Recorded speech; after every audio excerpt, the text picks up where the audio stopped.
We're still here. We're You're still there. There's the Kansas Health Foundation. Yeah, and Tyrena joined us. Who joined you? Tyrena. Oh, You can Tyrena see joined her. you. Oh, that's very exciting. It is exciting. So, we're going to get started with spending a little bit of time doing introductions, and we'll just start with the Kansas Health Foundation since we know that you're there. And if you would tell us who you are, what organization you're with, what you do there, and something we should know about your organization. And if the rest of you come back, I'd love to have you turn your cameras on so we can see your bright, shining faces. All right, I'm going to let you start there at the Kansas Health Foundation.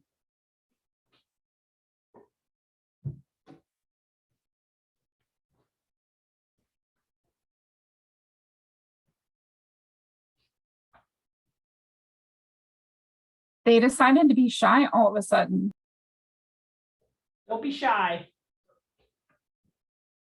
Kansas Health Foundation, you're muted.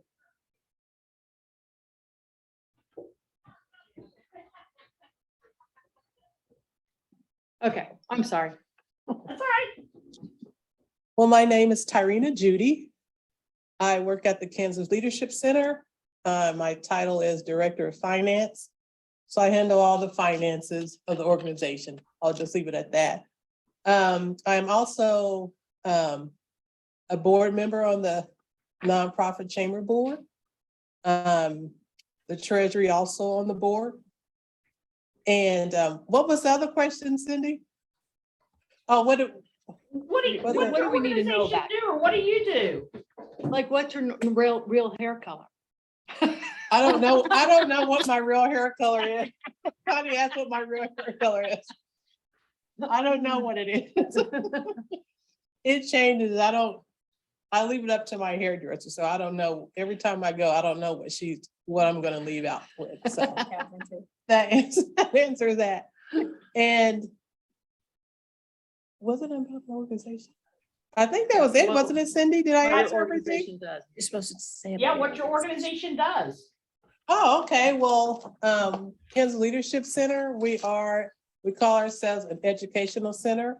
We teach about leadership training, leadership skills, all about leadership on personal realm and to be also to do leadership out in the community as well. Very good. I think Tyrena said she serves on the Kansas Nonprofit Chamber Board. Yep, she did. Who else do you have in the room with you? We have We have Empowered Senior, Okay. Catherine Ambrose, Bretta Stark, and Dee Haskins. And we educate, equip, and empower seniors for better quality of life. We do seminars at Botanica. We do workshops and clinics around town. We have a television show on PBS Kansas that's weekly. It's on Friday night, prime time, replay Saturday and Sunday. And I think this season we're on a third channel in the daytime. And we are working towards expanding to Tampa Bay, Florida as well. And we do move management here locally. We do senior move management where we help seniors think through the emotional process of downsizing their home and transitioning someplace else. We help them sort, pack, move, and get them unpacked and settled. and placement. And we do placement. We help seniors figure out where they might like to move to.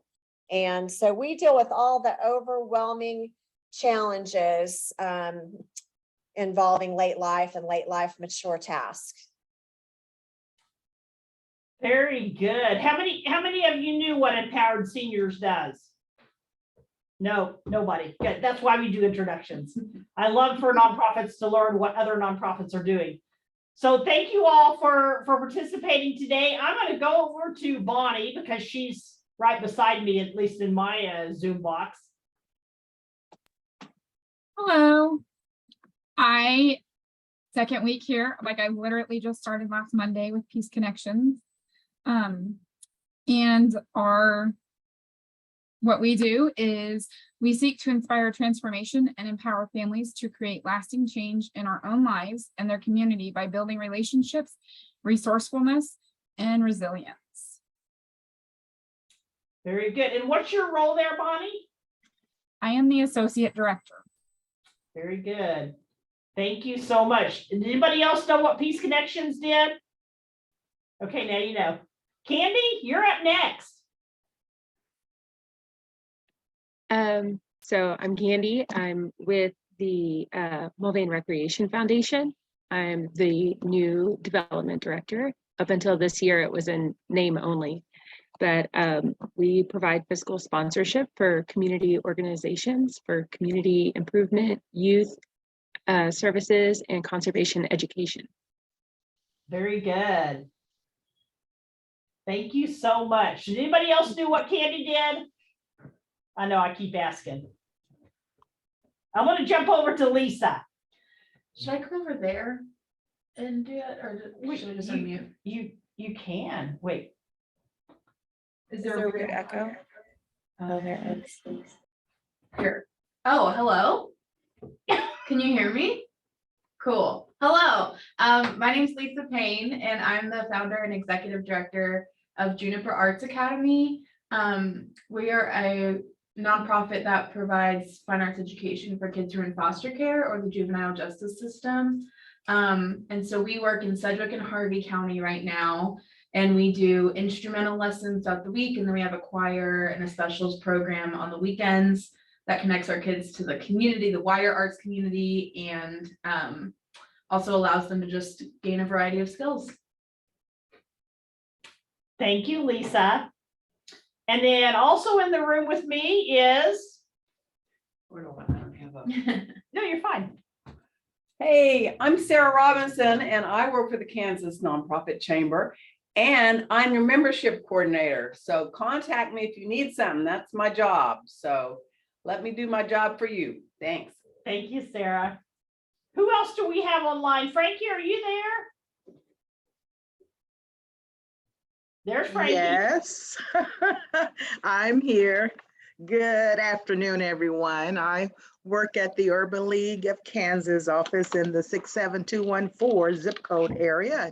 And my position is that of Director of Operations, and I'm pretty involved and engaged in the community as well. And what the Urban League does is we are a resource to help individuals that may be in need of resources. So we are a hub, first of all, for our community.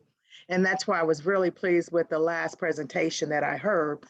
But we're also providing a youth empowerment workshop. We're actually going through one right now over the weekend, and it's coming along very successful. We just completed our community leadership workshop. Thank you, KOC, woo, for the funding you provided for us.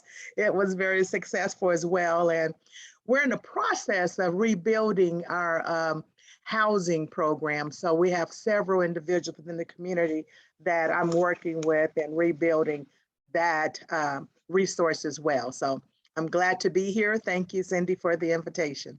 You bet. Oh, and just something about myself. I'm also married to a pastor here in the city. You may have heard of Pastor Kirkendall. It seems like he's always on the news somewhere talking about something. He likes to be out there in front, whereas I'm a behind the scene kind of person. And that's where it works well for the two of us. Yeah, Thank you. He's a busy guy. He's a busy guy. All right, Kadra, did I pronounce that right? You did. I'm impressed. All right.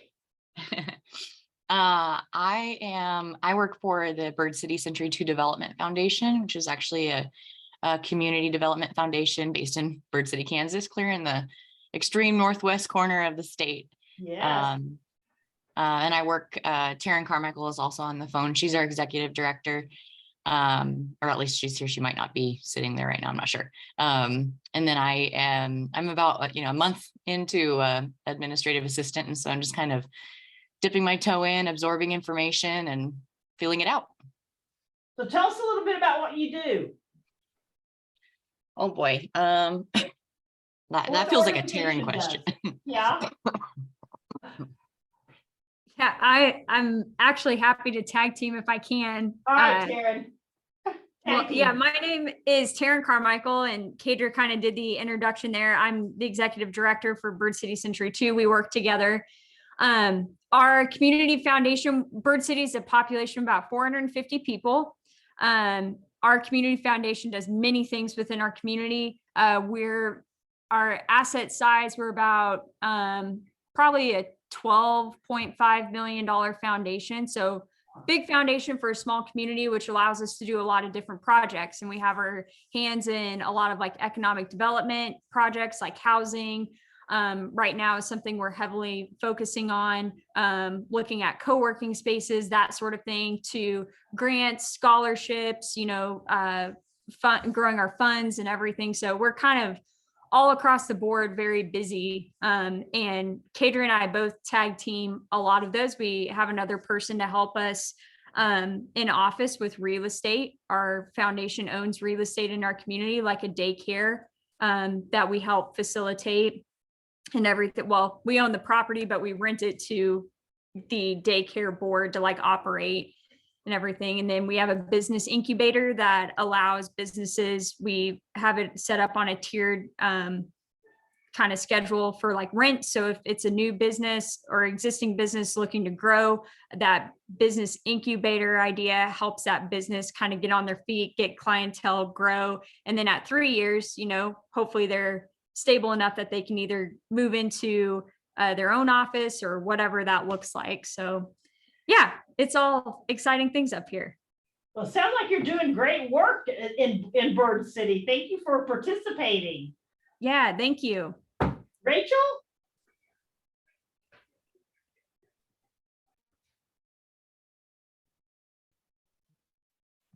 Hi there.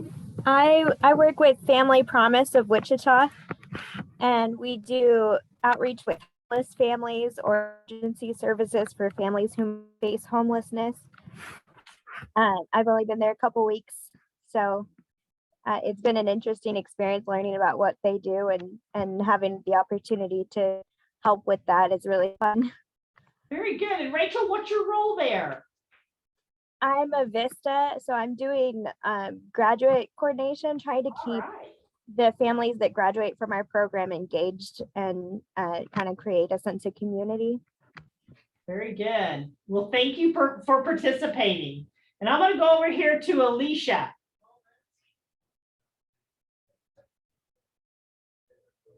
Alicia, are you there?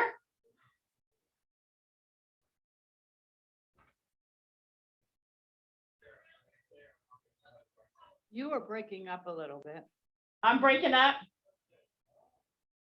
Let's go to Matthew then.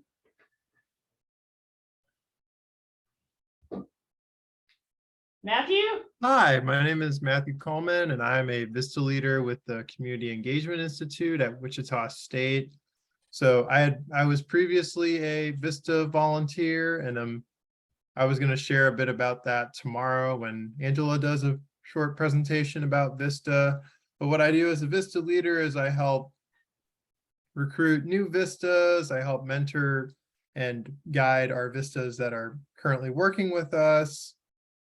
We help create promotional materials for Facebook where we show what our Vistas are doing and just other cool stuff like that. Thank you. All right, Belay? Is it Belle? Is it Belay? It's Bailey. I knew that was gonna come up.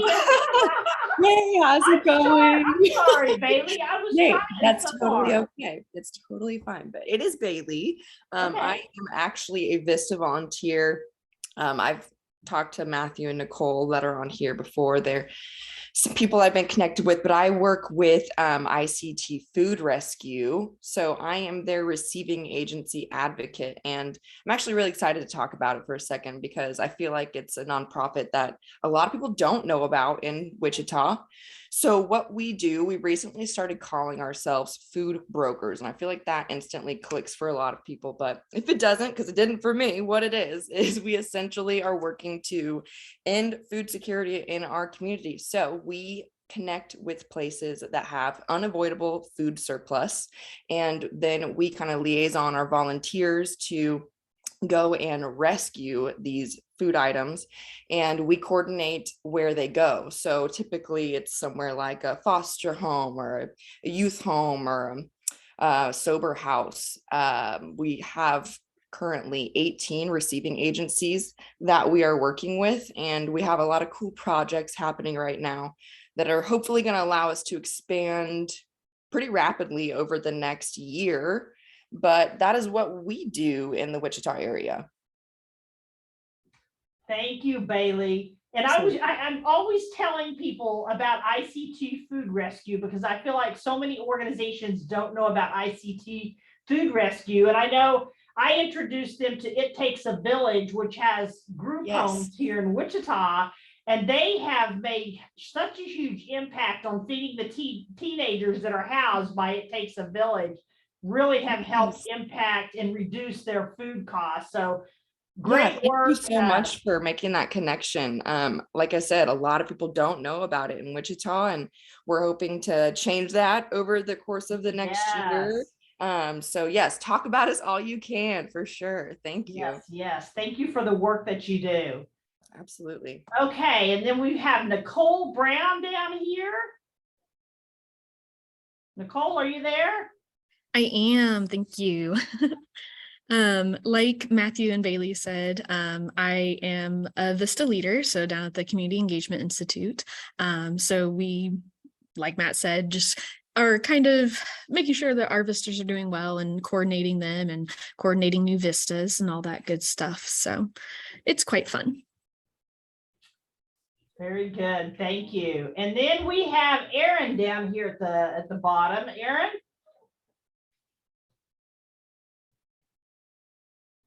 Erin, are you with us?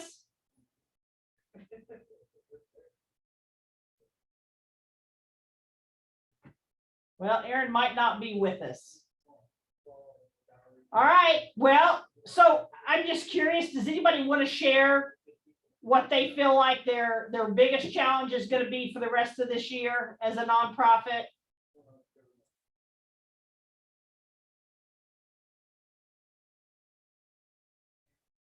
Anybody have No, working here, our biggest right now is volunteers. Like, we are definitely lacking the volunteers that we need. Yeah, anybody else facing that challenge? That's a big one for us. Another big one is that so many of our agencies are already out of their food budgets for the year. So we're having a really hard time filling that capacity. So that's definitely our biggest barrier at the moment. Well, and I think, Bailey, the interesting thing about that is that I know that we're all seeing food prices increase. And I don't know what kind of an impact that's having on our nonprofits that do any type of food service whatsoever, but it seems like food prices have gone through the roof. Anybody else? Empowered Senior, our challenge is just getting started with grant writing. We've been operating as a nonprofit a little over a year, and we just haven't taken off on that yet. So we need to identify grant writers. We've got good volunteers and we've got good part-time employees on standby. We just need funds so we can get out there and do what we do. Very good. Thank you for sharing that. Yeah, I'll share. I'll share. Lisa's going to share. Wait. This is Juniper Arts Academy again. We are fairly new as well. We've only been around for about a year now with programming. And so end of year giving last year was pretty simple because we were launching. So there was a lot of engagement around that. So I think developing a sustainable strategic end of year giving plan is at the forefront of my mind right now.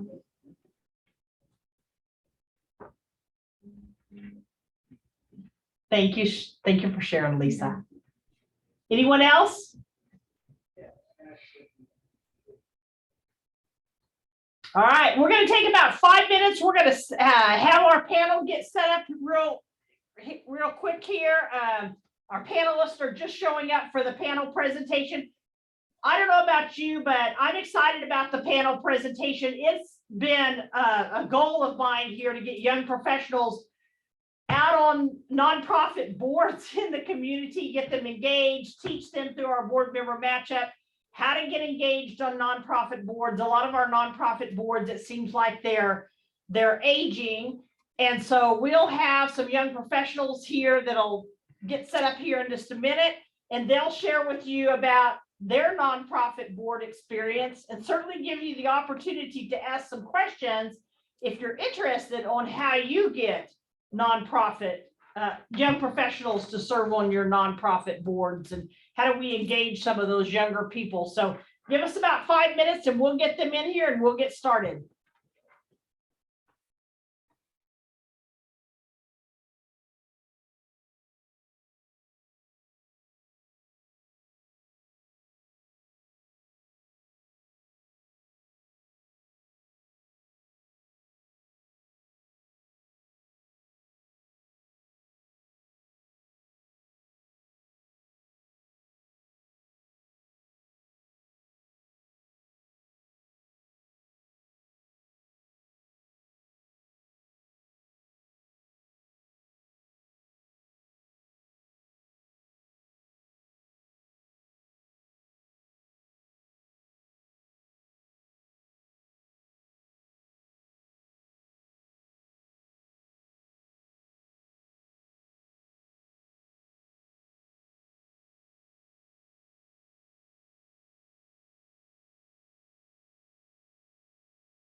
All right, we're getting our technology set up. We're almost ready.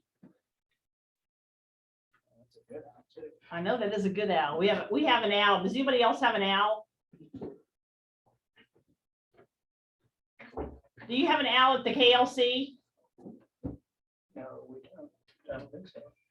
You don't? Oh, I guess I should. So we ask.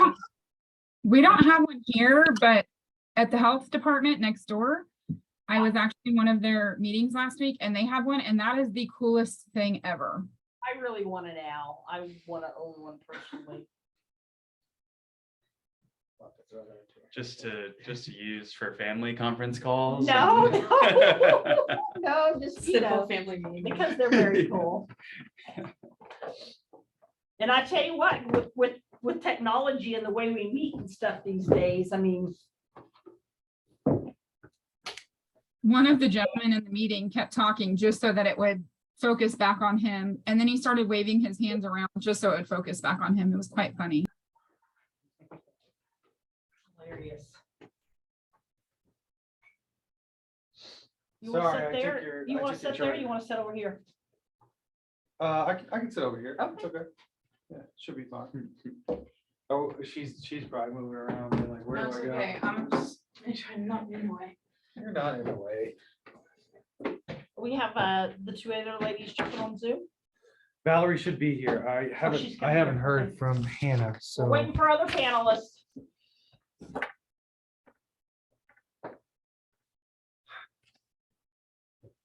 I'm sure she'll roll up here. We'll get started in just a couple of minutes.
All right, we got our technology all switched out. Don't you all love technology? It's something I think we're dealing with a lot in the last few years. I am so excited to introduce Connor Hampton, and Connor is with Center City Academy, and he is also one of our wonderful board members here at the Kansas Nonprofit Chamber. And he's going to facilitate this panel that we're going to have today. And I am not going to introduce the panelists. I'm going to let Connor take it from here. So. Great. Welcome, everybody. Hopefully you enjoyed Audra this morning. I was really inspired after her opening keynote, talking about thinking big and being bold. And this is such a great deal. I said it earlier and I'll say it again. I'm jacked to be on the board here with the Kansas Nonprofit Chamber. This topic right here of young professionals being on board, I told Cindy that she took a chance on me, being a young professional and not really having any board experience. But I'm happy to be here. I'm happy to be an advocate for the Kansas Nonprofit Chamber and everything Cindy and the staff are doing. So We're gonna dive right into it. I'm gonna let our three panelists say their name, what organization they work for, and then the board they sit on. So we'll start with Valerie. Thank you, Connor. My name is Valerie White, and I'm newly with the Kansas Food Bank. I'm the Director of Community Advancement and Development. And I sit on nonprofit board, two of them. The first one is Wichita Habitat for Humanity, as well as Kansas Birth Justice Society. Yeah, my name's Paul Abermite. I serve on CORE of Wichita. It's a nonprofit that primarily puts on the Juneteenth ICT festival every year. And then we also have a number of programming related to community gardens, to literacy, and other youth advocacy programming. So a lot of our efforts are focused on the 67214 area in Wichita, Northeast Wichita. So I, for the last couple of years, have kind of served as the garden coordinator for them, but really just involved with a lot of efforts to revitalize spaces and create good, places that serve resources that the community needs. So, yeah. And where are you working now? So I do independent contract work for my LLC, ICT Transformations, and so the purpose of that is just working with nonprofits that are doing neighborhood revitalization type work. So also working with some community development lending institutions to try and get some more of that activity in Wichita, because it's also very lacking. So work with a couple of groups up in Kansas City.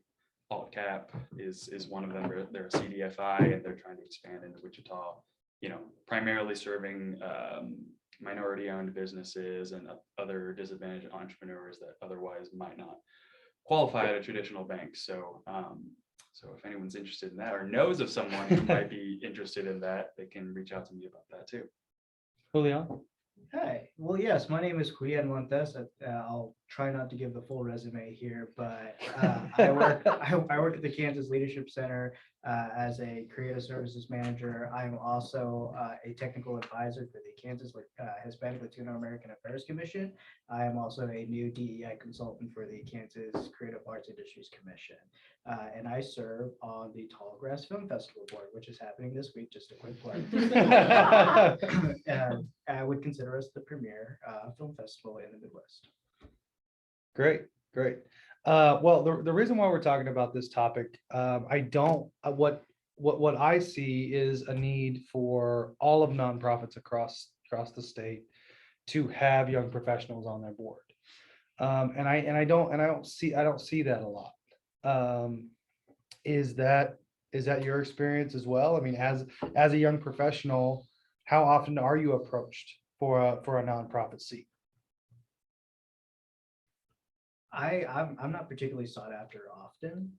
However, I went to a conference in San Antonio with the National Association of Latino Arts and Cultures, and it was 23 other arts and culture workers. And when I told them that I was on a board, most everyone in that group was 40 and under. I think I was one of two people, and they represented folks from East and West Coast, Michigan, Minnesota, and Arkansas. But of that group of 24 Latinos, 2 of us were on boards, and some of us were pretty high up in the ranks of our own organizations. So yeah, I really, and when I think about my group of friends, I don't really see a lot of them on boards. I see them in maybe committees or support positions, but not on a board of directors. Right. Yeah, I think that's a good point. Is that there are a lot of different ways of kind of volunteering your time in the community, and that can be on a nonprofit board. It can be on some kind of volunteer committee. Obviously, a lot of for-profit organizations have kind of their own community outreach committees too. So I do feel like some of it might be unique to, well, not completely unique to Wichita, but something that maybe we struggle with particularly. I'm not sure exactly why that is, but to kind of echo Julian and, you know, looking at kind of people in my network, and I know a lot of people who are fairly engaged and active in their careers, but also, you know, in the community, they have things that they're passionate about and care about. So a lot of times I feel that it's often just getting plugged in, and then also, you know, demystifying the kind of process. I've only been on a nonprofit board for the last year and a half, and that was the only board I've ever served on officially. So, and that kind of came about very happenstance. It wasn't something that I necessarily sought out, and it wasn't the core. We were just collaborating. I also do a lot of volunteering for an action committee for W Young Professionals, and we were wanting to collaborate on a community gardening effort. So once we kind of had reached out to them and were involved there, that's kind of how, when they approached me and, you know, to see if I wanted to be more involved officially with their organization.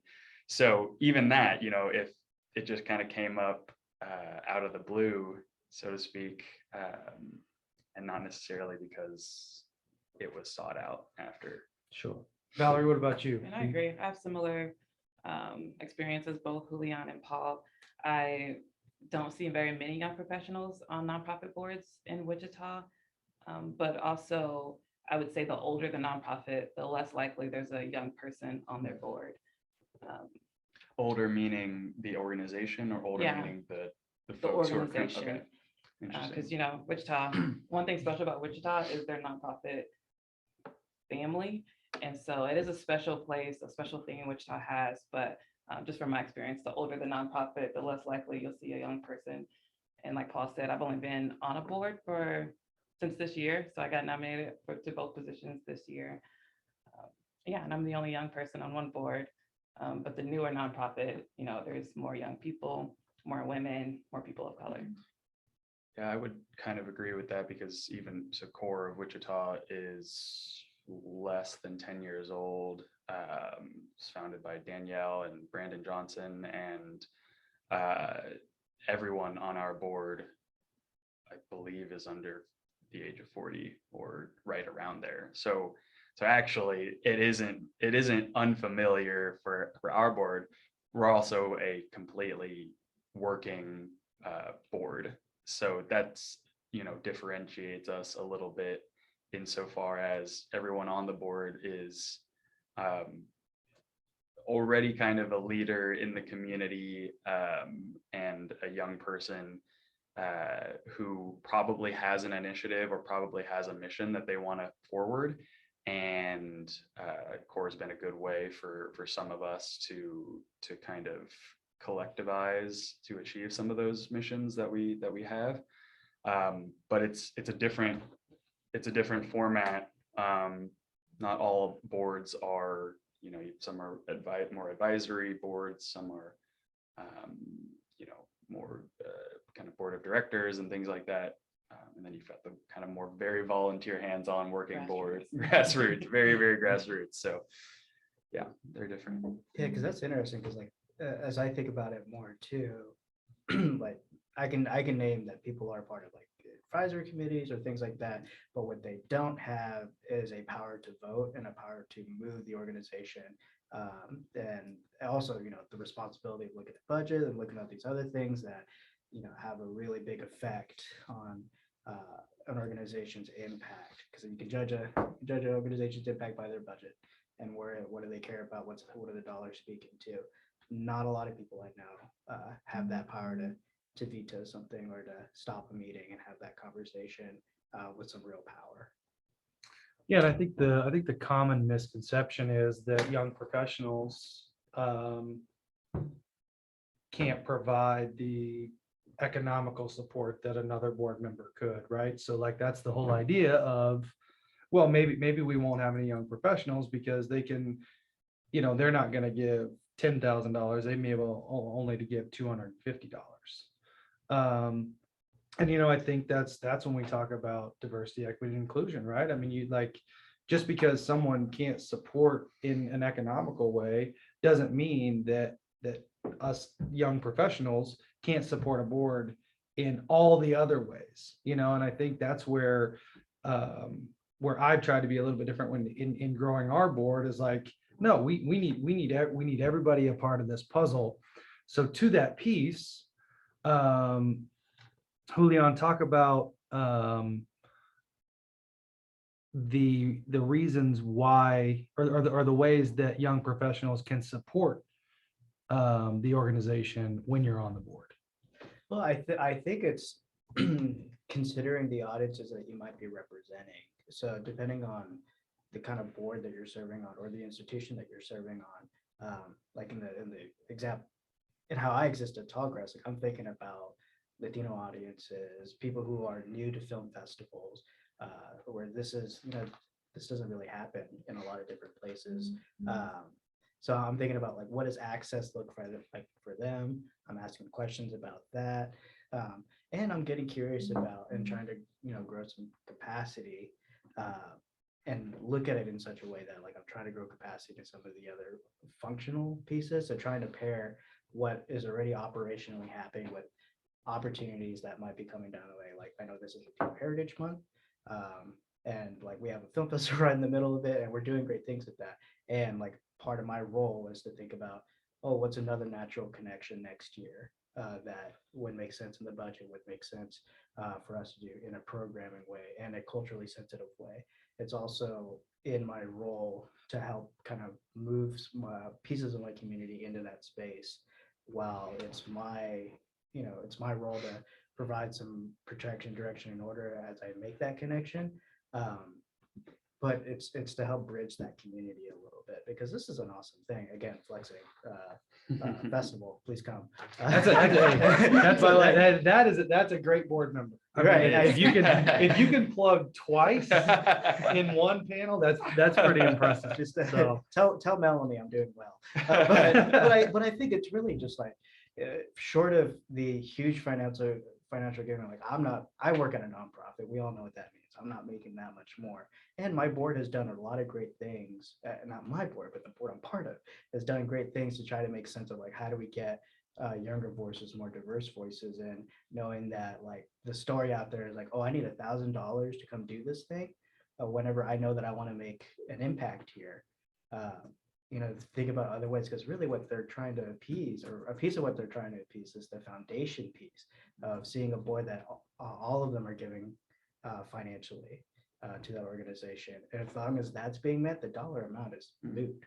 They just need to be able to say every board member gives, whether that's $25 or whatever it is.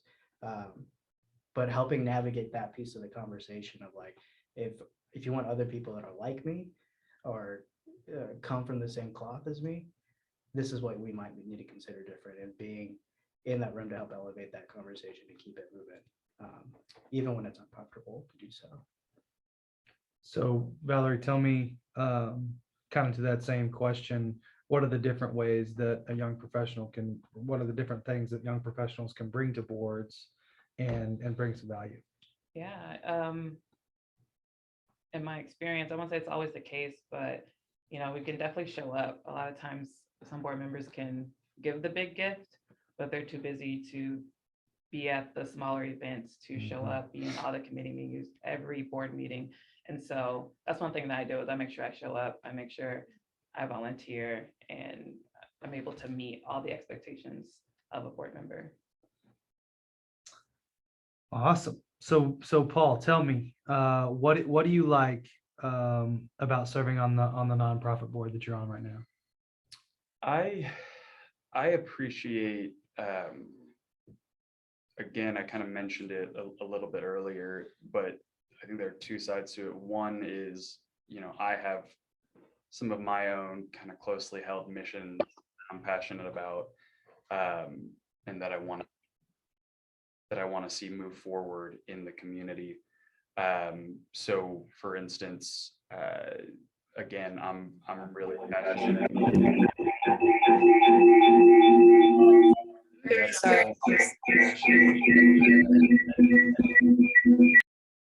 I did that and I'm I'm so Oh, sorry. That's okay. I don't know Okay. how that happened. I will log out. We're good now. We're good now. Go ahead, Paul. But like even for instance, I really want to help be a part of transforming spaces in neighborhood spaces, like green spaces, gathering spaces that can help anchor, farmers markets or folks who want to set up a stall and kind of sell, do their kind of like side hustle or whatever those. And so serving on a board like CORE, one, it puts me in touch with a lot of different people who who have different networks than I do, and who have different resources and skills than I do. It's also a great way to then reach out to other nonprofits or other larger organizations that I might need to bring to the table for their expertise. So being on the board kind of, gives me a little bit more cachet as opposed to if I were just kind of approaching them on my own to say, hey, this is something that we're looking to do. And then vice versa too, being a part of other people's visions. That's the flip side of it, is other people bring their kind of vision to the table, and it's it's an exciting thing to be a part of helping someone else achieve their mission too, as well as our whole group as a whole.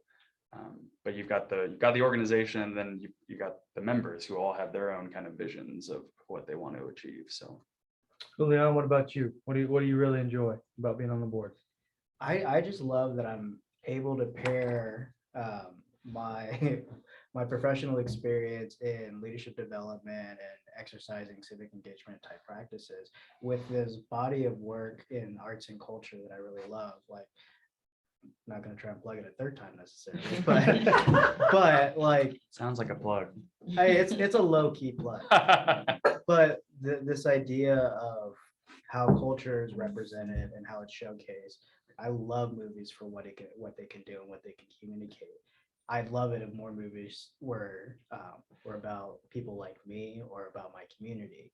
So what I can do on that board is help, one, create more spaces where films like that, where experiences like that can be experienced in a variety of different ways. So I can really just pair the things I care most about with some existing systems that are, one, want my help and need my help, and two, just so happen to have a chair for me to sit in. And it's just a nice little crossroad for me, but I just really love that I can pair this civic engagement work with this arts and culture work that I care so much about, and that I know that I can have some real impact. Because to Paul's point, it's not just me as an individual contributor. Now I have a organization behind me as I put forth some other vision down and help steer, in the long run, help steer this organization to make real impact in communities that they also want to impact. And this way, we can help each other out. So Valerie, what about you? What do you love about being on Habitat for Humanity, and what was the other one? Kansas First Justice. Kansas Society. First Justice. Okay. I would say it's twofold. One, I really love serving others. I love helping others. So just being able to do so in a meaningful way, but also being a voice in these rooms. I also enjoy that. I would say it's not my natural personality to be, the person that speaks up, especially in rooms where I'm the only one that looks like me. But it's definitely a God-given gift to be a part of these boards. And so I make sure I use my voice effectively to make sure that I speak through my experiences. I intersect with a lot of identities. And so bringing my voice to a room I enjoy that. Good. So people out there, so we're gonna get everybody involved. I saw Aaron hit something in the chat. Start writing some of your questions down in the chat, and we can get them answered. Because really, we don't know everything, and I think as young professionals, what can we do to provide value to boards out there? And I think, how do we continue to get young professionals in the room? One young professional, I asked her to be a part of the committee, and I told her that, listen, this is a committee seat right now, but I want to work you through the process to get you on the board. I don't care that you're under 30, you know, those things don't matter to me. But I didn't want her to feel like, okay, we'll put you on this committee, but once your committee seat is done, like, you know, we're gonna let the other heavy hitters come through and sit on the board. So looks like we have a question. Oh, can you scroll up just a touch? Yep. And this is from, Oh, wait. Oh. oh, there you go. What, in your experience, is the best way to network if that is not a natural skill for you? I can go first. Go. Just because I would say this thing I struggled the most as from my natural personality. Growing up, I'm super quiet, I'm shy. So one thing that I do to get over that and try to network more is when I meet people, I try to find something in common with them. And so what that actually means is you'll talk longer to people that it doesn't look like you would have the most in common with. And so I use that, and it's a game in my head. So it keeps me going, just trying to figure out what is that thing that we have in common, whether it's the school that we went to, if we both went to KU, whether it's we studied the same degree, things like that. So that's helpful to me. Paul? Yeah, I 100% agree with that, because I'm very sociable, but I'm more introverted than anything else. And so networking as like an event has always kind of felt, you know, weird or just kind of contrived to me, versus, you know, yes, everything starts with a conversation, and it starts with what you care about, and it starts with what someone else cares about, and finding like the commonalities there. So I'd probably say like the best advice I've heard on networking is like, you know, sometimes you go to everyone's gone to like a big conference for their work or something, and you've got hundreds of people and everyone's passing out business cards left and right and things like that. It's like, best advice I've gotten is like, no, like connect with 2 or 3 max people, like really deeply and intentionally, and it doesn't mean to the exclusion of everyone else, but we can only make change by kind of moving in a direction, like a focused direction. And if we're trying to kind of spread our energy or spread our time in 1,000 different directions, then it's like the opposite of kind of effective change. It's busyness. There's a lot of people who are very outwardly busy, but not necessarily moving the needle in the way that they want to. So also understanding what you're about, what your mission is, and honestly, like why you go to an event, even if it's just, you know, like a mingle, a social mixer or something like that. It's like, well, why not? Are you showing up in a way that's authentic and that you actually understand? Because if you're not really sure about why you're showing up in the spaces you do, then other people aren't going to be able to connect with that. Yeah, I think about the majority of my network is I've met them through just either work connection, or I was going there to do work. So like I think about this board and the 2 commissions that I help out with. I met them through listening sessions. So in my lane was like, I went there to go do work. I was either going to say something there or be helpful to the process. Sometimes if I was lucky, both things happened where I said something and it was helpful.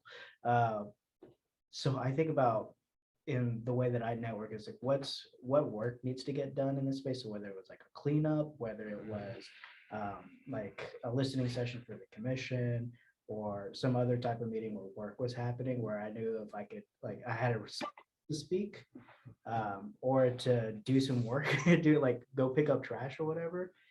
It was an opportunity to network with a couple of people, even if it like even if they weren't the people to network with necessarily, like if it was, you know, just a friend down the block. A lot of my best opportunities came just because I talked to someone who knew someone who knew someone who knew someone. Yeah. Can I throw something in there? I just throw this out there. So I'm curious, as you served on the nonprofit boards that you served on, how has that opened doors for you to build relationships? Because I know we maybe go out and do a lot of networking, and I'm sometimes not sure how many relationships I build networking, but I have personally found I've built a lot of great relationships by serving on nonprofit boards. How does that look like for you? So I've been on this board since March, and I'm starting to dig in a little bit deeper with the relationships. But I'm thinking about like some of the other people who, while not explicitly connected to my organization, there are people who are very curious, and they've kind of just emerged. And so then I've been talking to them and getting really curious about what's on their minds. And some of those have developed into really, really nice friendships already. So like it's opened a couple of doors. I think in no small part, my board position allowed me to go to San Antonio for a week and talk about culture, and also help make the space for me to be on the Creative Arts Commission. I guess it does open doors. It does open doors. And I think to that point, if you don't serve on any boards, I think you just reach out to the organization, the executive director, and you say, hey, I want to learn more. And I guarantee 9 times out of 10, they'll get you involved. They will get you involved, and then you will start to meet people, and maybe you do start out on a committee, but you know, make it known, have those uncomfortable conversations and say, you know what, I'm really passionate about this mission, whether that's dogs, kids, adults, special needs, building homes. Like I would just say, like, for us young professionals, it's a challenge both ways, right? Like I challenge all the executive directors and all the nonprofit leaders to go out and get and find young professionals to serve on their boards. But also we as young professionals have to do our part and go find the passions, or go to the people, go to the organizations that we're passionate about and say, hey, I want to be a part of this thing. And then to Cindy's point, you get to meet so many different people because, and Valerie said this too, basically you have to show up. If you're going to be on a committee and you're like, and you're not going to be, well, I think if you're a heavy hitter or if you don't give a lot, you still got to show up, right? So if you show up, there's going to be tons of events. You're going to meet people, and the easy conversation is like, oh, what are you doing here? I actually serve on a committee. I actually serve on the board with Cindy. And then things like us 5 getting together is now like, oh yeah, I was on a panel one time, and you know, Cindy, I met you there, you know, like that's how you easily, like, naturally flow into networking. And the second thing I would say is get somebody that's good at it and ride their coattails. You know, I mean honestly, like that's what I did. I mean, I said, hey, Valerie, take me wherever you go. Like let me know, you know, like, and whoever that is, it may be someone you work with, it may be your friend, someone who's always busy. I guarantee they want you to go with them, and that makes it easier for networking. So next question. How do we best engage young professionals within the nonprofit space? How do we do that, guys? How do executive directors and others engage with us? And what about that big commitment, that big 3 to 6 year commitment? Well, I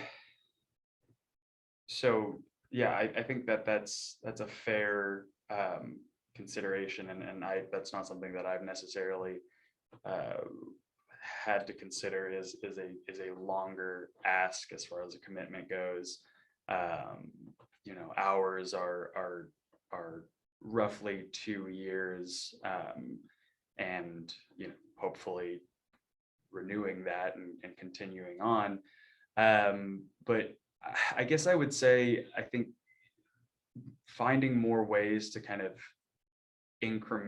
informally engage young people, whether that be, you know, just having more kind of natural engagement on social media, or having like happy hours and get-togethers where, you know, young people maybe don't necessarily want, they're not coming in with a plan or a set kind of goal. They're maybe just not there yet. I mean, most business marketing companies, you know that it takes at least 7 different touch points with the customer until that customer is anywhere, you know, ready to buy from them. It's the same way with an organization. So if you, even if you think that one email conversation is necessarily going to create the level of kind of bond or trust or kind of, long-term commitment, that's just, to your point about relationships, that's not how relationships work. It works by, you know, repetition. And so that's why it's important that you show up consistently, is because when you're in a space enough times, then people start to see you and start to associate you with that, and vice versa. You learn other people and what's going on with them. So I would say, yeah, as far as kind of connecting, I think that Cindy with the nonprofit chamber, you know, W Young Professionals, we've done some nonprofit board kind of matching programs before, and I think those are really effective as long as they're based on kind of a more connection before and after an event. Because if you're just putting together an event to hope that you make I mean, you know, few relationships in the working or volunteer world are love at first sight. So I would kind of agree with that, especially if you connect with young professional organizations. The Kansas Nonprofit does a great job with matching to board opportunities, as well as the W. But also there's other young professionals. There's the urban young professionals. There's Latino young professionals. There's the Asian young professionals group. So if you reach out to those groups that are already working with the young professionals around, that's a great way to streamline your interest in adding young professionals to your board. I've seen this other question. I think it connects here, but you know, when I think about best engaging these young professionals, I might just be speaking for myself here, but I think for a lot of younger professionals that might be early career professionals that maybe don't have a lot of power or a lot of authority in their own organization, to be told like, hey, we want you to actually tell us what to do, and then be like told that they have power. It can be a bit unsettling, and I can understand for some folks that it's a bit of a bridge to cross, because to get the most out of them, they have to, one, realize they do have the authority in that space, but then they go back to their job, their 9 to 5 or whatever, and are back to hiring or like walking up and down that. So I wonder, like, for finding these young professionals, even the ones that are overbooked or the ones that are on, on the cusp of becoming the next set of overbooked young professionals. Because like, let's just call it out. Like, I think the same few people are getting asked to do the same things over and over again, particularly people of color. There's the same few that are getting hit up. There's no, I mean, I think that's a challenge. And I think it's getting curious with them as well. It's like, hey, we know that you're too busy. Who are the 5 other people that are worth investing in, and everyone's worth investing in. So I'll put that out there. That people that there are people that need to be invested in that can give you a lot of direction. So you could wait for them to be ready and hope these larger systems, develop them far enough and that they see the need, or find them and develop them yourself. And you'll always have a pipeline of people that way. You can wait for the flowers to bloom, or you can plant them yourself. I don't think it's necessarily just that kind of binary, but I do think people that are looking for boards, organizations that are looking for young professional board members have a piece of the puzzle to develop those board members, and should invest in those folks who, even if they're not ready as a young professional, maybe when they're a mid-career or mid-career professional, they might be the exact person you're looking for. Awesome. Thank you. Are there any other questions of the chat that we missed? I was actually gonna put one in the chat. Go So ahead. I was trying Ask to away. get on the Zoom and then the aliens I'm very sorry. Ask away. But as a young professional myself and someone whose hands are in a million places all the time, and now I am the executive director and have a board, what have you found like to be a very effective way of communication and making sure that you're clear on like what is expected of you, what's getting done when, what's worked for you, what hasn't worked for you? I'd love to hear that. I rely on bylaws a lot. I rely on what documents are provided to me to know in what ways I need to put things out there. So if I need to change anything about how we're operating or think that something needs to change, if there's a 2-week out kind of deal, I need to know that. I need to know how our meetings are running, just so I know, again, what I'm able to do. Beyond that, I think it's technical, but agendas getting out in advance, especially if there's a review of budget. It takes me a while to read those. Accounting was not my major. I'm in the arts. But things like that, I think giving space and time to review those things, and but I think being pretty explicit and clear about what are the implications of what's on the table to be voted on, and just having time for those reports to be made would be just from an operation standpoint. I think that's what makes it a lot easier for me to be able to engage. Awesome. I'm gonna echo that. I'd say definitely empower your board members, have the right positions for certain things to be met, like having those minutes, having the agenda. So empowering your secretary to be able to do that thing, and also choosing the right person for that position, and then giving good support to the positions of the board that's doing the work. I think also having kind of a variety of channels, and kind of giving space or giving encouragement for, I'll do 100% just like Slack is great, because I have,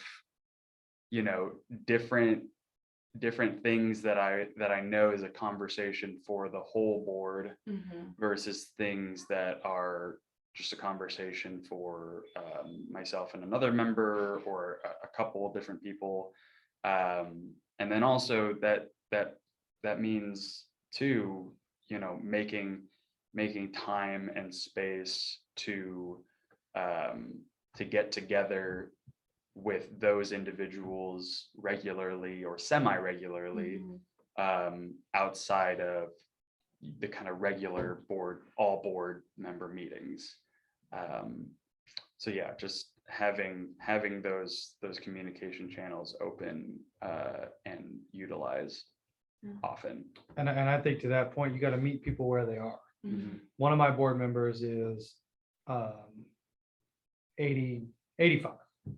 I don't know that for sure. I didn't ask her. One is 85, and one of my committee members is 26. So the 85-year-old, I have to call her on her home phone, talk to her on her home phone. The 22-year-old, I text her. right?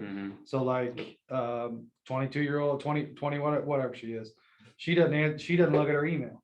Like that's just not really her thing, you know? But the 45-year-old professional, he or she, they're devoted to their email, you know, it's on their phone. So I think you have to kind of meet people where they are with every board member, whether it's young professional, whether it's a retired individual, just like relationship building, and then invest time in each, like he said, like invest time in each of those board members. Meet them where they're at. If one of our board members likes to go out to coffee and talk for an hour and just unload about the board meeting, right? But again, like that person is still very engaged. So I would say do that. Invest in them, meet them where they're at, and whatever communication they like. I mean, you're the executive director, they're the board that's supposed to help you move your mission along. You gotta take the time and really invest in them. So Awesome. Thank you. how much time do we have? Are we still good on time? Yeah, you're still good in time.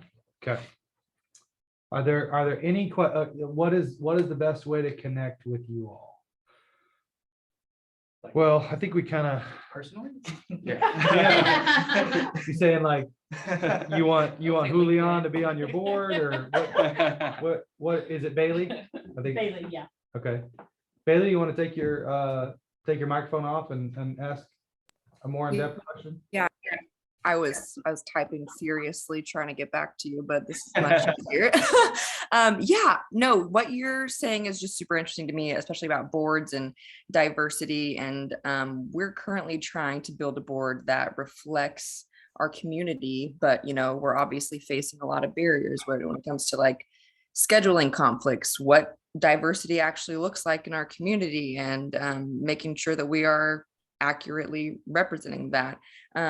But I just loved so much about what a lot of you said, and I would love to connect you mainly with my site director. I work for ICT Food Rescue, so she would be obsessed with probably everything you guys said. So I don't know, emails, social media that you guys, whatever. I'm just the best way to reach out to you to make that connection for her mainly.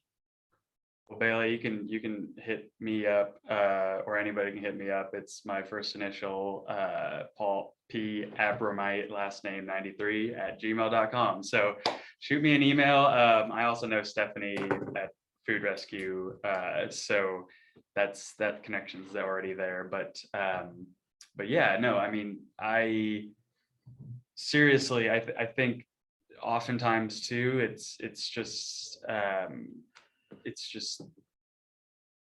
like in the thick of kind of when we're all like, we have our work kind of processes, and then we have our community processes, and then we have our kind of personal, and yeah, there are some kind of like boundaries between them, but a lot of times too, it's like I just would like people just like to text me, because I'm not wanting to check my email all the time, or whatever. So if it's like something, you know, casual, where I'm like working on a project with CORE, yeah, you know, tracking somebody down on Facebook or on email or whatever, sometimes a text or a phone calls are really still, I'd say they're maybe they're not in vogue anymore, but they're classic.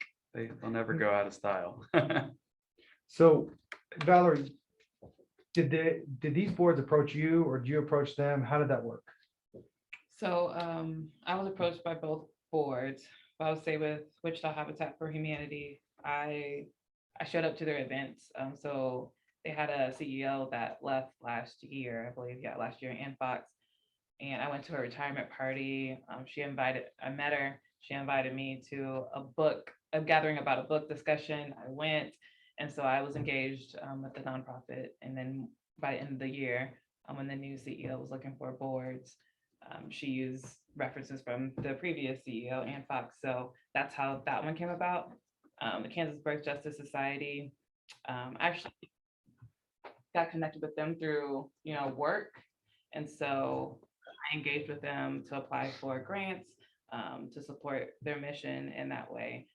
And so they appreciated that. And so when they did the board appointments, they asked me to be a part of their board. And so from a mission standpoint, I mean, obviously you were attached to Habitat because you continued to show up. Did you know exactly what you were passionate about at that? I mean, before you were on boards? So yes, and for me, my education and my passion is really around population health, community health. So it makes it easy to fit in multiple nonprofit and social issues, because the social determinants of health, disparities in health, all that. When you speak that language, everyone's like, oh my gosh, it's like a love language in nonprofit. So definitely I'm showcasing my experience, my academic background, that I understand social issues and solving those issues. Julian, what about you? When did Tallgrass approach you? Did you approach them? How did that process work? So I got to give a shout out to Lisa Sanchez. She nominated me. She filled a nomination form for me for Tallgrass, and so then that spurred their process, and that's how I ended up there. But literally, she just Slack of all places too. Take a win, Slack. Your stock's going up. But Alicia just straight up asked in our young Latino professional Slack, hey, there's a potential opening at Tallgrass. Who wants it? And I'm like, me, dibs. And then went through the process. They gave me a call. We had a couple conversations. They let me know what the expectations were monetarily and otherwise. I was like, yeah, I'm game. I can make that work. So that's kind of how that happened. So when it came to mission and what you care about, I mean, you knew that. I mean, yeah, it was a very natural connection for me. My secret and not so secret one in this world for a career is I've always wanted to be a documentarian. And this is a way to live vicariously through that. Yeah. I get to see other people's work and get to continue to be inspired because I just love the storytelling of it all.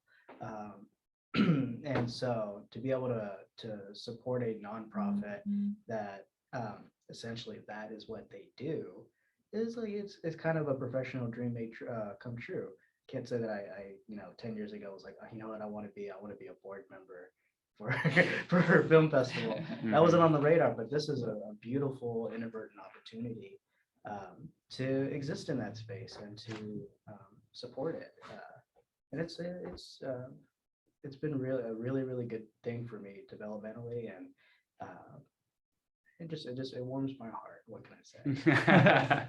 Paul, what about you? What was the process? Did they reach out to you? Right, Core, right? Core, Wichita? Yeah. I would kind of, I guess, pivot just a little bit, doing the thing that Julian said earlier. I'm not answering the question. I'm giving the answer giving the politician's answer, the one that I want to answer. No, answer the question. But yeah, well, I think it's interesting because you were talking about starting a nonprofit. I do think that there is an important part of the conversation, which is, at what point do you try to start something of your own? And all of that is a really interesting kind of juggling act of understanding your skills, understanding your strengths and your weaknesses, the capacity you have, and then also what kind of change you want to have or you want to see. And I don't think there's ever one answer. I don't think it's obviously there are trade-offs to partnering with an already existing organization. There's infrastructure in place and network and processes and whatnot. And then, but there are also like those things that no one, if it's your baby, it's like you have to sometimes kind of create the context for it to happen. So if there's something you're passionate about and you don't see it happening in the community, then yeah, there are certainly times that say, don't make that decision. And I'm sure, Cindy will tell you too, that's something that you want to really kind of experiment with slowly and maybe incrementally before you kind of jump in the deep end.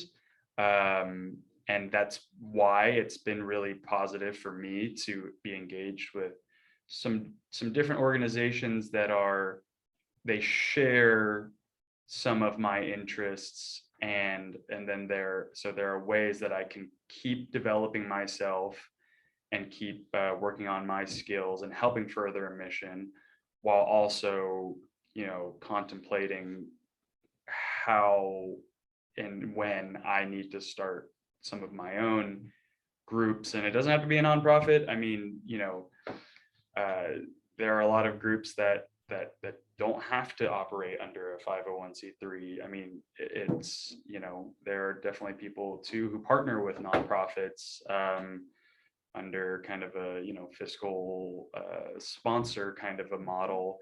And so, sometimes that's a good way to go about things, even if you're just like someone who wants to do a mural in their neighborhood and you don't have a nonprofit, but you want to apply to Kansas Arts Commission or something for a grant, knowing when to reach out and when to partner is important too. So. And I want to hit on the monetary thing one more time, because I know that could be a big thing for young professionals.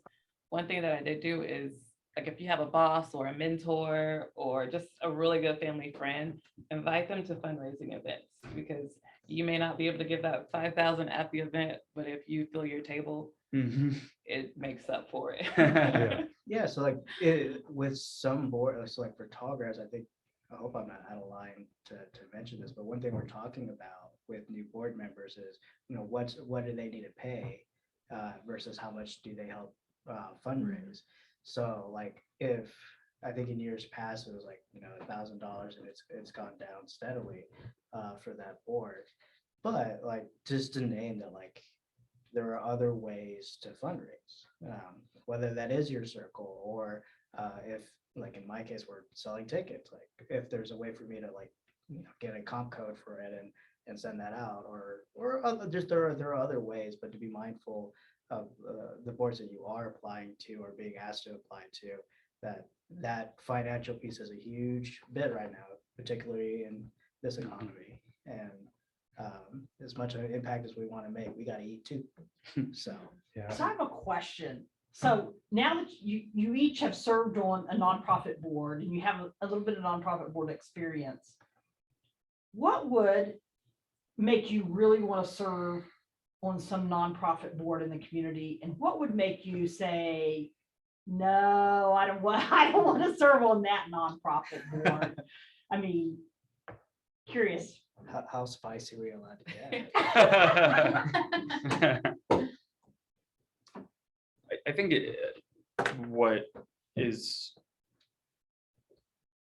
appeals to me, and something that I'm also trying to be more careful about in regards to like what I say yes to versus what I say no to, is just like a clear ask. So, if there is a really good understanding of like what you're being asked to do, or from your perspective, the things that I'm interested in everything. And so I'm getting better at figuring out the things that are kind of actionable, and that, again, I have the capacity to do, versus the things that in the moment, yes, I might feel really pulled toward it, but then kind of stepping back, I realize that it's not feasible for me.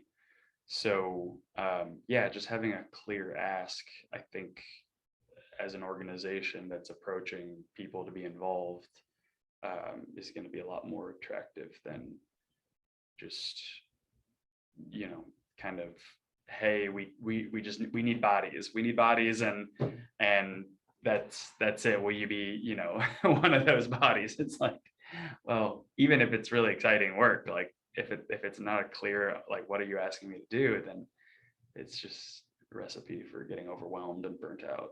Yeah, I think being clear is definitely a good thing. So firstly, it has to be something I'm passionate about, something where I can bring some valuable information to. But secondly, it's helpful if someone's upfront about, hey, I'm asking you because I want to add diversity to my board, if that's the reason.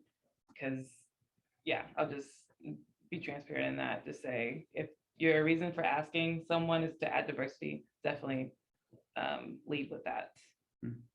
Yeah, like lead with that. And I think in that vein, like if you want me as a token, I'm no one's token boy. Like I'll just out front, like I'm not interested in being another piece of diversity to your board. If you want my help and you want my support, give me the power to make change, and don't let me just say what I can and can't vote on and let the culture of that board stifle that. Like I think I know a lot of boards want diversity, but they don't know how to manage that piece of that work. Changing policy and changing systems to allow those voices to be equitable to the other voices in a more traditional space.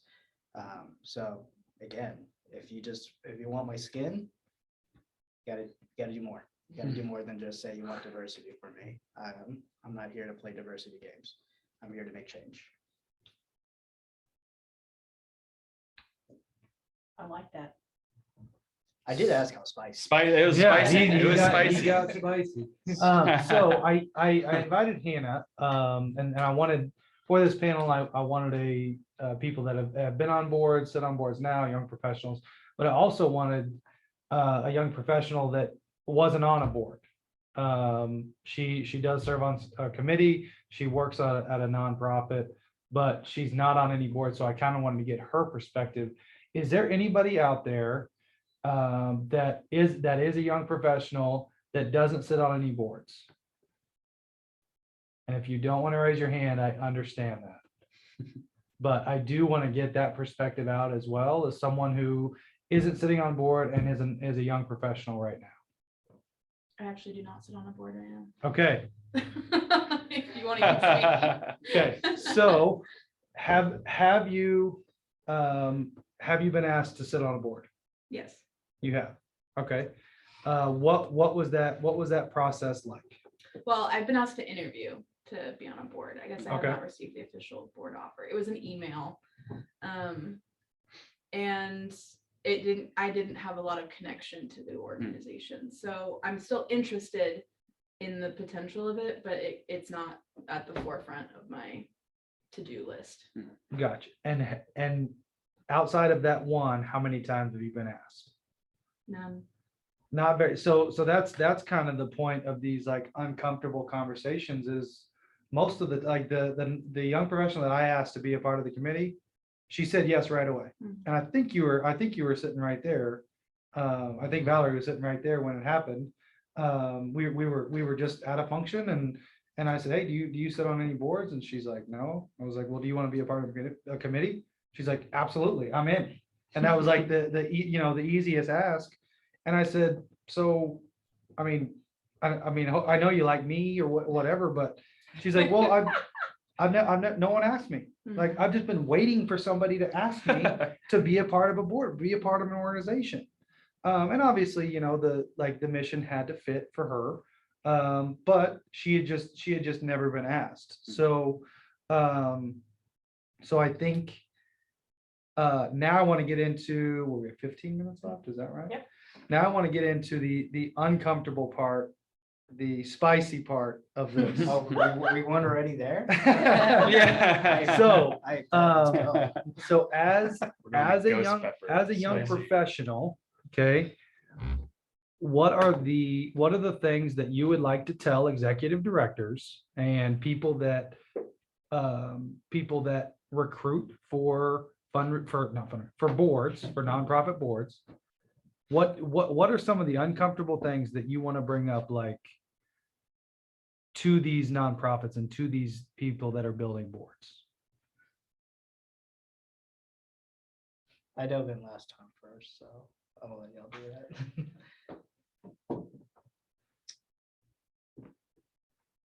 And I know I'm putting you guys on the spot and it's okay, but I want, and the same goes for these executive directors and everybody sitting, you know, on there. We'll get to your side. But let's hear it. I mean, I would say the number one thing for me is that myself, and I know a lot of people, you know, that I am close with who want to see big change happen, are impatient to see that change happen oftentimes. And also there are so many different ways, so many different initiatives or projects that you could take on. And I guess the one thing that I've kind of learned is that you just have to be really strategic about what you pursue and what you don't pursue. It doesn't mean that those things can't be pursued at a later point, but you know, again, I guess that's the main thing is really being clear on what you're promising, or not promising, but what you're seeking to deliver. And then again, what do you want?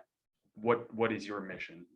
You have a mission as an organization, as an executive director, but people also have a mission as well. So it's a two-way street in that sense. So how it's really a partnership in that sense, working together to achieve each other's missions.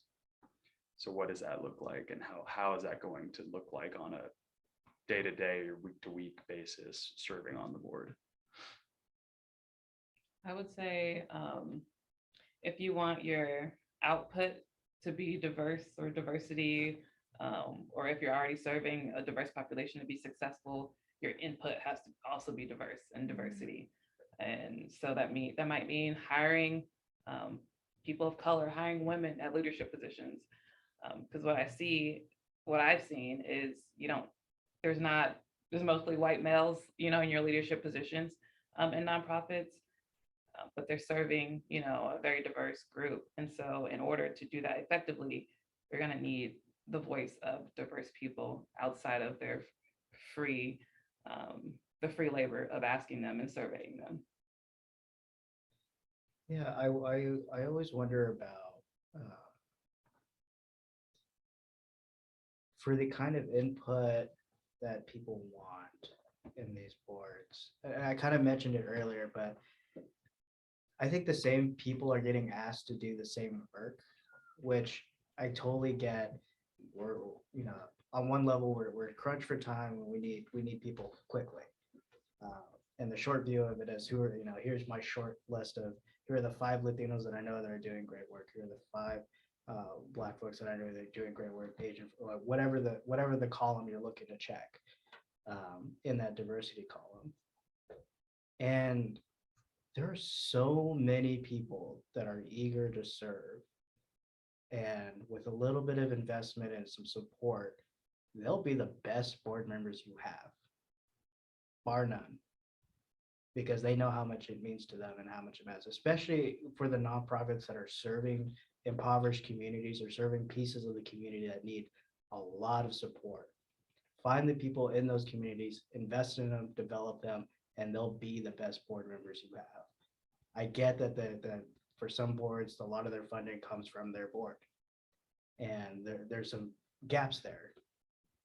Be curious about what your organization needs on an operations side to support that, and pair board members that are willing to, one, push push back on the narrative that you might be writing as an executive yourself, that I am doing great work. You are doing great work, and this board is going to try and support you in that and push you to do better. So, like, find those blind spots, be really curious about it. It's going to be an ugly look for a minute, but if you want a better operating organization, you need the people that'll tell you, yo, this is not working. I'm sure there is a more polished way to say that. However, I think just in the vein of authenticity here, invest in the people that need investing in, because they will support you through and through. Take that time and you'll see the difference. You will, I promise that. And lastly, get on TikTok. Oh, yeah. I'm trying. Trying to hit the wall over here. Yeah, but, and I, One of the things I've heard from young professionals sometimes that serve on nonprofit boards is, I don't really understand what I'm supposed to be doing. And one of the things I've heard from executive directors sometimes or boards is that we have a young professional on the board. They don't do anything. And it's like, to me, it seems like there's maybe some miscommunication going on there, because maybe we're not orienting those young professionals or other board members even as to what they are supposed to be doing. And if we don't communicate that, and vice versa, I think sometimes there's a breakdown in communication. and I think all three of you had said you want a clear vision of what that looks like all the time, right? So anytime you sit down with a young professional, give them a clear vision of your mission and give them a clear vision of what they need to do to help you fulfill that mission. Here's the roles. Here's what I see you doing. Here's how I see you helping. And if you're truly devoted to diversity, other than just saying it, like, a lot of executive directors. Well, I'm echoing what Julian said. If you're really devoted to diversity, then you got to do the work. You got to go into the urban young professionals and say, hey, can I present to your board? Can I present to your community? You got to go to the W. You got to go to all, and then every I know every nationality has a chamber. Almost everyone in Wichita has a chamber. You have to go to those chambers and say, hey, can I present? Can I talk about my organization? So you have to be committed to diversity and also have a clear vision of what you want and a clear vision of what you want these young professionals to do. So are there any more questions as we kind of wrap this up? We do have an amen.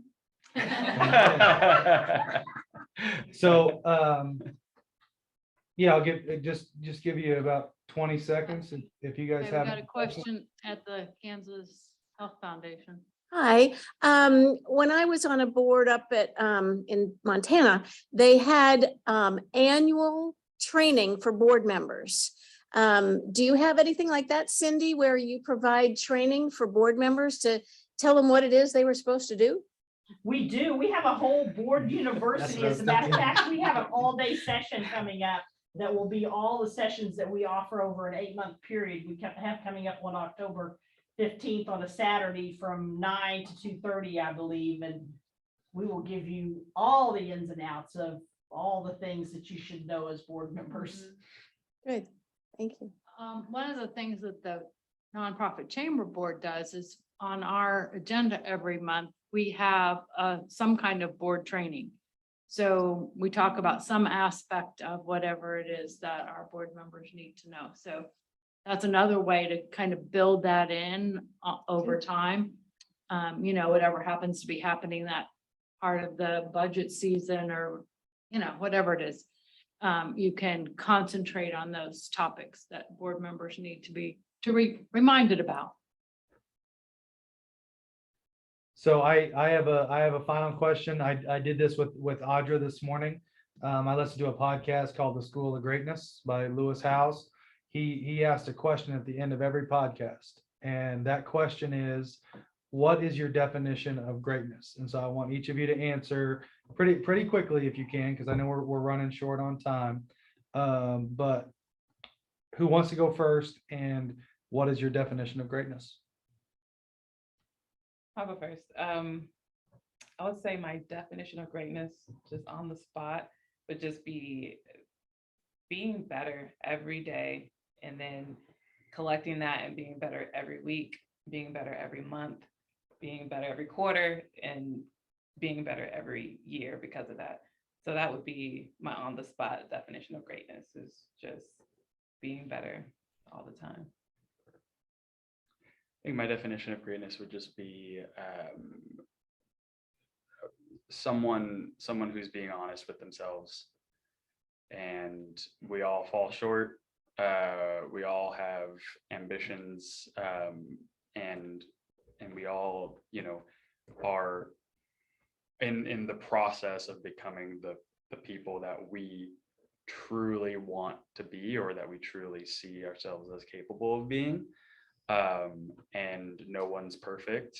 So if you can be honest with yourself at the end of the day, that here taking an inventory of where you're doing well and where you can improve, to me, that's what greatness is. It's someone who is continuously reflecting on themselves to achieve their potential. Borrow my KLC hat for a second.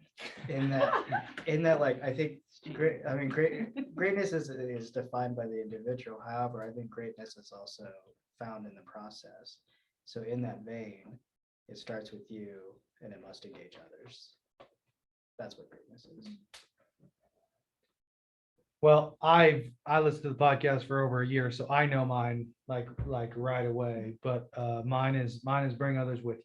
I think greatness is truly bringing other people with you, whether that's networking, nonprofit work, business work. I mean, in anything, anywhere that you can bring people along is my definition of greatness. So hopefully we provided some value for you today.